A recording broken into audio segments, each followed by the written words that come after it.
Okay, all right, there we go. Yeah, we're live. Yo, what's up, everybody? Welcome to Office Hours. Um, I'm Sto. Nora's over there. Um, yeah, this is episode 37, I believe. Yeah, 37. Um, it's been a minute, but it's been a minute since we've done an episode, but it's also been a minute since we've done our mental health series. But before we even jump into that, Nora, how you doing? I'm good. It has been a minute. I was traveling. I was in Ukraine for some work stuff, and then you were traveling. So I feel like we haven't been on YouTube for a while. But I'm good, and that's not a generic, polite answer. Like I'm actually good, because people will ask how are you, and you're just like I'm good, because you don't think that they actually care, or you don't think that Right. for me, I don't think that people care, and I don't think that people then will like receive my honest answer. Right. And so yeah, no, I'm genuinely good and excited to talk about today's topic. How are you doing, Sto? Doing all right. Doing all right. Super tired, but doing good. Doing good. Is that the honest answer, or is that the polite answer? That's definitely the honest answer. I'm good, but I'm super tired. So we're talking today about we do this mental health series, and if you haven't checked out some of the previous episodes, we talk about kind of different aspects of mental health. And today we're talking about self-care for artists. And I think self-care is one of those things that's like a buzzword, and it's like all over Instagram, and everyone's like tweeting about it. But I think for creatives, and like especially creative entrepreneurs, it carries a different kind of weight. But let's maybe start today with like, Sto, how do you even define self-care? Yeah, I think I know for me personally, it really is just like it's beyond just doing stuff you enjoy, right? Like it genuinely is about taking care of yourself and really figuring that out. I think is part of that as well. But um, yeah, taking care of yourself in multiple facets. It's not just emotionally, but other ways too. Like yeah, I mean, I guess like resting, that's part of it. You know what I mean? That's not necessarily excuse me, emotional, but that's definitely part of it. Um, and even again, thinking about how you're eating, getting exercise, all that stuff. Like that, it's the self care is vast. Yeah. Yeah, I think in like our culture today, there's this pressure of like self-care being candles and bubble baths, and then we do those things and still don't feel like it's hitting right. And so the way that I like to define self-care is giving yourself all the things that you need. So today it might be a nap, tomorrow it might be to answer those emails, Right. and the day after that it might be setting a boundary with someone, right? Like all of those things are self-care. And I think, kind of to your point, it's recognizing that as people we're multifaceted. So it's not just getting our physical needs, it's not just getting Right. our creative needs, not just our needs for like joy and fun, but making sure that like all those aspects of who we um, are are nourished and balanced and supported with one another. And sometimes I think what happens is like one need is more urgent or pressing, Right. which is why I don't think there's like a one size fits all answer, even for ourselves, right?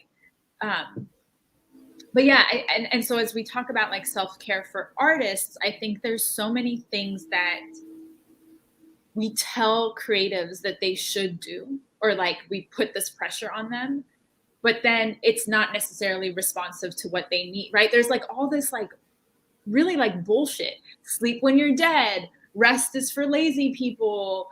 If you don't grind hard, you'll never make it. Like Right. there's all this like false narratives that exist in the creative industries, especially in the music business, that are counter to self-care. And I wonder, Sto, like, and I know, like, I hear it from artists a lot, and they're just burnt out. What you're hearing from the folks that you work with. Yeah, it's kind of the same thing. I mean, even again, like this can be,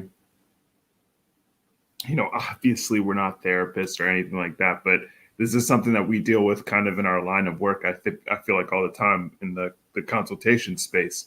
We're not just talking about, how to blow up and, how do you land here? How do you land there? A lot of times we have to take steps back with artists and be like, yo, you're doing too much. You're trying to do a million things at once. And that's something I want to cover later. It's just like, we understand that artists are stressed because there's so many things that you're having to do at once if you want to be successful and stuff like that. So that's why we're doing this this episode to begin with, because we see how busy independents are. And that's before you even talk about what's going on outside.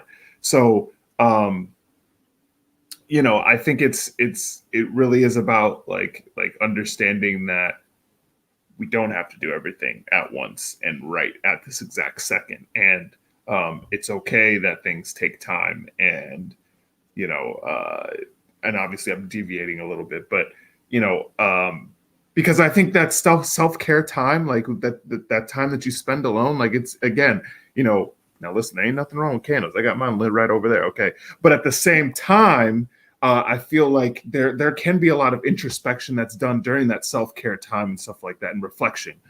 So it really is about what you really need right now, and it's okay to slow down and take care of those needs first.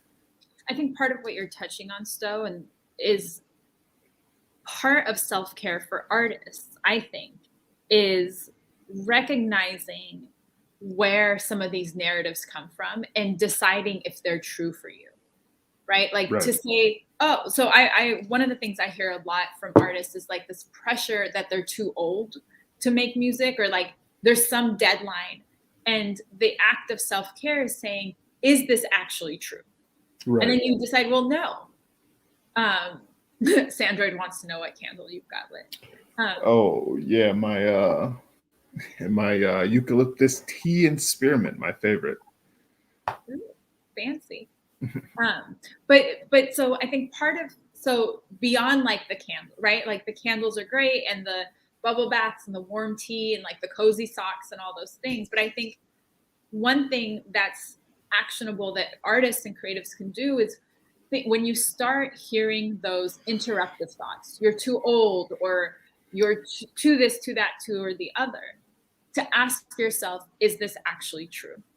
And then decide if you want to subscribe to that system of thinking. So you can say, well, actually, like, there's no such thing as too old, and I'm no longer going to put that pressure on myself. Or the mythology that like overnight success. Is it true? Do people become successful overnight? Well, no, overnight success is a myth. So let me take that timeline off my, like, out of my backpack that's like weighing me down. Right. And there's a ton of things like that I think are like false messages that artists receive. And all I'm inviting y'all to do is to ask yourself, is this actually true? Or is this actually relevant to me? And then decide if that's the space you want to operate in or not. A lot of it is just like what we've decided to agree on or not.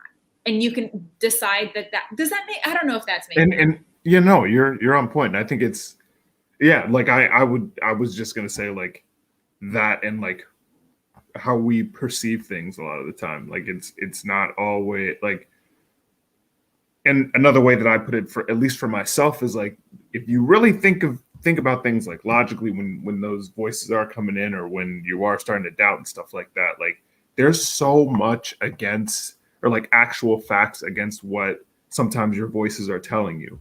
And so again, like Nora said, like really slow down and ask yourself, is that true? Now that can be super difficult. Like I ain't even gonna front on that. Sometimes when things are, you feel like things are out of control, it can be hard to slow down and be like, okay, wait a minute, is this really going down like that? Like, is this what's really happening? Because genuinely, some of the times if you slow down and like, wait a minute, and you really think, and here's the other thing I'll put on real quick, is that a lot of us have been in the game for a minute now. You didn't just pop up here. You've been through a lot. You've experienced a lot. You've accomplished a lot. So, when those voices do start to come in, like it's okay to slow down and be like, okay, wait a minute. Like, look at what you've done. Look at how far you've come and everything that you've triumphed over. When you really think about that, I think it can help kind of mitigate some of the doubts that come through. Yeah, I mean, one of the most light bulb things my therapist ever told me was that not everything that we think is actually true. Right. And I was like, what? But my thoughts, it's such a difficult thing. But once you realize that your thoughts are not always real and your thoughts are not always true, and you can actually kind of interrogate them and be curious about them and ask, like, well, where did this thought come from? Is it, Sandroyd says that it's difficult to stop internalizing that ageist conditioning. Some of these things we're socially conditioned around these things. And so to just start to not like question your thoughts, like question your sanity, right? But start to question some of your beliefs and the decisions you've made about yourself, your life, how things should be, quote unquote, should be, and decide for yourself, like, how do you want it to be, or what feels good to you, or what makes sense to you. Because there is no one music industry. There's no one pathway to success. And you can kind of determine for yourself how you want it to be. To me, that's a big kind of foundational thing, is in the same way that you're asking yourself, what do I need? And then giving it to yourself is also asking yourself, are my thoughts true? Are these external messages that I'm receiving valid, or do I want to follow some different thing? Right. I think another thing that comes up a lot is the temptation to compare yourself with others. And you're looking at, well, Sto has this many streams, or so-and-so did this, or they're only 18 and look at where they are, or whatever. Right. And so I wonder, Sto, if you have tips for that in terms of because I think it's hard for artists because it is such a relational, it is relational work. It is community work. So how do you balance that with kind of protecting your mental health? Well, first, I used to be like one of the prime examples of comparing myself to others and my peers and stuff like that. And like the biggest thing for myself is just understanding, everyone, we all started at different places. We all have different goals. We all had different upbringings, lives, all this resources, all this types of stuff.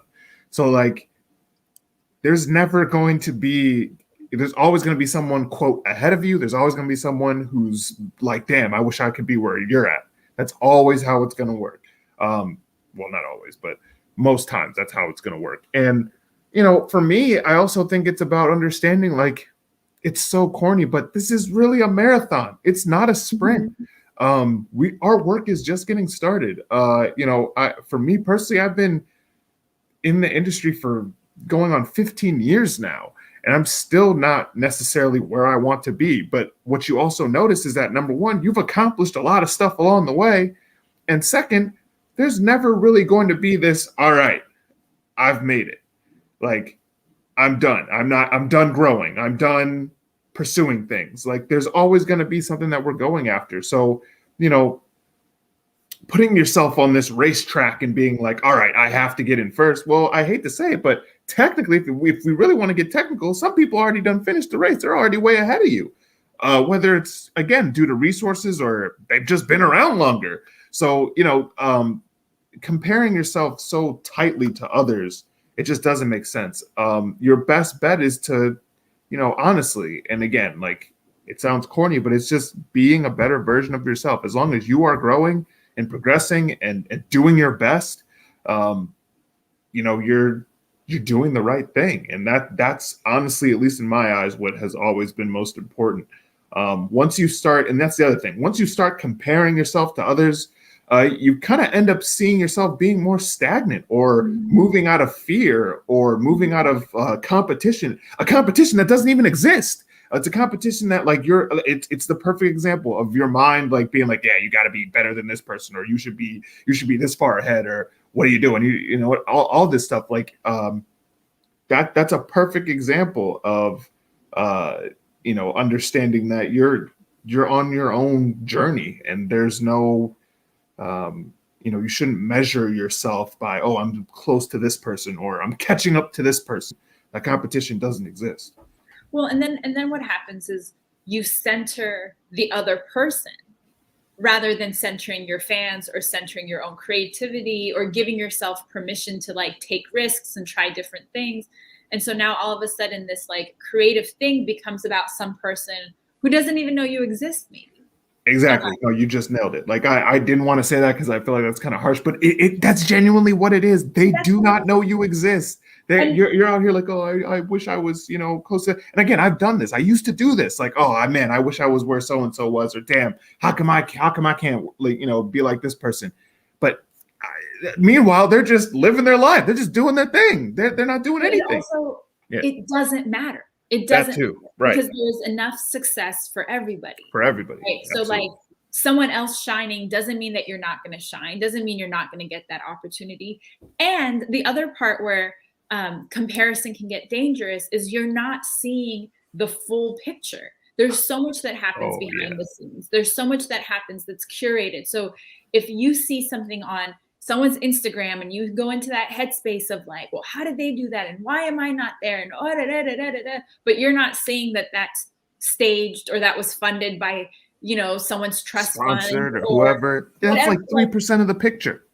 Right. So then you start chasing something without having all the information or all the tools, and then you're setting yourself up for failure. And so what happens is you then start to believe the negative thoughts. Right. Versus, which, then it becomes the cycle, versus remembering that as an artist, it's not about you and who you think you're against. It's about you and the relationship you're building with your fans. It's about you and the other artists that you want to collaborate with. And so as a self-care practice, unfollow people.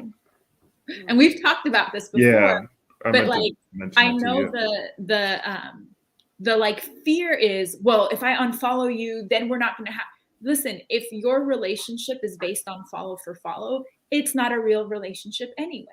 So you're not losing anything or if you don't feel comfortable unfollowing them, mute them or block them or use, but really like, I think we underestimate how detrimental, how harmful social media can be. Yep. And that is the place where comparison happens the most. Like you can't control what's coming at you and all of a sudden you see something and you get triggered. Yeah. And so really taking the time to set those boundaries for yourself. And if you find that someone's account is like upsetting or someone's career is just triggering for you, stop following them, mute them, right? Mute those words on Twitter, block those accounts. Because it's also going to hold you back professionally. It's going to hold you back creatively. And so let yourself, and maybe this is like an affirmation you need to write or a mantra you need to post somewhere, like create opportunities. And this is a good self-care practice. Create opportunities for you to receive the messages that you want. And one of those messages, I think a good one, is that there is enough success for everybody and you're not in competition with anyone. Your success is irrelevant to what other people are doing. And vice versa. And you can all shine together, right? I think another one. So I had kind of shared on Twitter that we were going to have this conversation and was asking people what comes up in terms of stress. And something that several people said is, once music becomes like the business, it's not fun anymore. And it's kind of sad to think about. Right. And this is something that more and more is coming up with clients that I meet with, where like they like the creativity, but as they build out the business. So how do you balance that? What's the balance between running your business and like music as a business, but also keeping that fun and keeping the joy? keeping the joy in it. Right. So, I mean, artists not going to like this, but I feel like a lot of it comes down to not being so attached to what this whole belief of success is. Because because I think at that point it goes, you're playing this really like tight and close game, because on one end, I think I could make the argument that the business side isn't fun currently, maybe because you're not seeing the results that you'd like to see at this moment. But once you start seeing those results, or you start making the money, then the business side, it's a bit more fun. We're seeing profit. We're seeing all this other stuff. So I think some of it sometimes comes down to understanding, like, again, I do think getting off social media is part of it, because I think a lot of artists see like, oh snap, so and so just released and they're getting numbers, so I got to do the same thing. But then on the other side of that, I think it's also like, give yourself the space to create without that business expectation. I think that's where it gets lost. Like, no one really wants to talk business when it's, I'm not getting, the people aren't listening, or I'm investing all this money into something that doesn't seem to be giving me the results that I want. I've kind of had to do this myself, where it's just like, maybe get back to basics of just creating to create. Everything doesn't have to be created for the sake of profit, or attention or whatever. And if you want to do that, that's totally fine. But I think being able to actually separate that, because I've seen that too, where it's like a lot of artists like, I didn't get into this to be in the music business part of it, and that's totally fair. There's literally nothing wrong with that. And I think sometimes taking a break from the music is okay too. I promise that like we said, it's not a race where you have to constantly be running. If you want to take a time out for a little bit and relax, sit back, get your stuff together, and then hop back in the race when you're ready, you're allowed to do that. You're not going to completely get deleted off the face of the planet because you need to rest. I guarantee you that. So I think, again, giving yourself permission to take a step back from, okay, how many numbers am I getting? How many people like this? And how many people are retweeting? And that person from such and such magazine didn't hit me back. Damn, I can't believe. Like, once that starts happening, because I've had those thoughts, you just start going out of control at that point. Slow down for a second.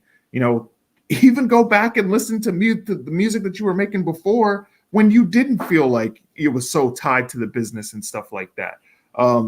Give yourself that space to create freely, without worrying about who's watching and who's doing whatever. Yeah. I think it's important to remember that, like, not everything you create has to be for consumption. Exactly. And not everything you create has to be measured by vanity metrics or external measures of success. And so if you can decide for yourself what success feels like, and I think the other part is deciding what parts of creativity is for the business, and are there parts of creativity that you want to keep for yourself that is just for fun, where you don't have that pressure and you don't have those external expectations. The world that we live in, that expects everything to be public and shared and monetized, like, you don't have to monetize everything. Right. It's perfectly okay to do something and just keep it in your journal, but it makes you feel good. Exactly. So I think that's an important piece of it, is like remembering what part of music brought you joy, what part of art, what part of creativity was fun for you, and then intentionally planning time for that. We talk a lot about planning time to do your administrative stuff and planning your rollouts and like planning your newsletter. Plan fun, plan breaks, plan. And I know the fear of, well, if I don't post for 3 weeks, for 3 days, I'll become irrelevant, right? What's the joke on Twitter? If you miss a day of Twitter, you're like catching up on jokes for 2 weeks. Like, right. That's not true. That's what algorithms like to tell you, to like keep you on the platforms. But realistically, no one's going to forget you if you take a couple days off. No one's going to forget. And you can even blend that into your story and say, hey, I love y'all. I need a break. This is what I'm going to do. I'll come back in 2 weeks and you'll get all my vacation photos. People Or will respect that, honestly. people will respect it, and you're role modeling and creating a relationship with your audience that they can engage with and they can respond to, because I guarantee you your fans are burnt out too. Right. Like this feeling of burnout and stress and like not being good enough and worrying about what, like, there's no, like, y'all, there's no shame attached to any of those. These are really normal feelings that people are feeling all the time. They're very human feelings. Everybody feels this way sometimes. And so you can also use it to connect with your audience and be vulnerable and have that authenticity. But also you don't have to, right? Because this is about your self-care. So managing it in the way that feels good to you. But plan that fun and think about like, well, what does bring me joy? What part of this do I enjoy? And be intentional about that in the same way that you're intentional about, okay, I'm going to answer emails or send out the newsletter or whatever it might be. And I think we've covered a lot of different things today. The last thing that I would offer folks is two things I'm going to offer. One is don't wait until you're burnt out to take a break. We think about self-care and like wellness as afterthoughts, but it really needs to be integral. Like it's not luxurious to take a break. It's not an indulgence to look out for yourself. Those things should be foundational to your business plan, should be foundational to how you run your business, right? You don't want to work with people who are exhausted. You would tell your team, like, y'all go take a break, take a nap, go eat, drink some water. So give that, you okay? Yeah. Give yourself that same kind of compassion. And so one is that self-care, wellness, rest, breaks is not an afterthought, is not something that's taking away from your business or your music. Setting this as the foundation is going to allow you to be more present, think more clearly, take bigger risks, do the work better. So, don't wait till shit hits the fan. Really like create that space for yourself now. And the second thing is don't be afraid to seek help. If that means a therapist, get a therapist. Like we talk about lawyers and managers and PR, like therapists should be part of our teams. And if you need help finding a therapist or have any questions about like what to look for in a therapist, y'all, my DMs are always open. Reach out to me. I can help you find resources. I can kind of tell you what to expect in a therapy session. There's no shame in therapy. There's no shame in medication. There's no shame in external things that are going to help you, because one of the things as musicians, as creatives, and especially for those of us in hip hop, the message of like, I did this on my own, I got here by myself, nobody helped me, is so toxic and so harmful to us. And so the same way that building a team is good for your business, build a team around your mental health, have people that you can check in with. And maybe in the same way that you have collaborators, you have folks that you just check in on each other and be like, yo, are you good? How are you feeling today?